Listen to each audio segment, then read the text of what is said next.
संपूर्ण माहिती माननीय देवेंद्र फडणवीसजी यांनी या घटनेची घेतलेली आहे। मी विदर्भ, नागपूर आणि अमरावती या भागातली माहिती घेतली आहे। खरं तर जे 26 लोक त्या ठिकाणी ठार झाले त्यापैकी 6 लोक महाराष्ट्रातले आहे आणि हा भ्याड हल्ला धर्म विचारून केला गेला आहे। खरं तर हिंदूंना जाणीवपूर्वक टार्गेट करण्यात आला आहे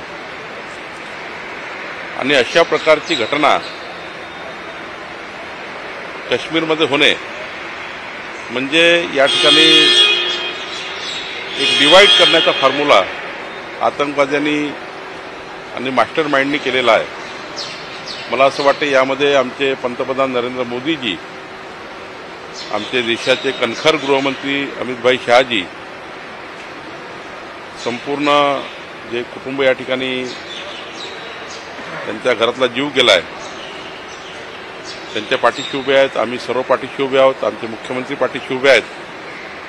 खरं तर या घटनेमध्ये जे जे मास्टर माइंड असेल व ज्यांनी घटना केली आहे ते लोक जे आतंकवादी यांना आमचं सरकार धुंडून काढेल आणि त्या आतंकवाद्यांना, त्या मास्टर माइंडला मोठी सजा आमचं सरकार दिल्याशिवाय राहणार नाही, आमचे प्रधानमंत्री आणि अमित दिल्याशिवाय राहणार नाही।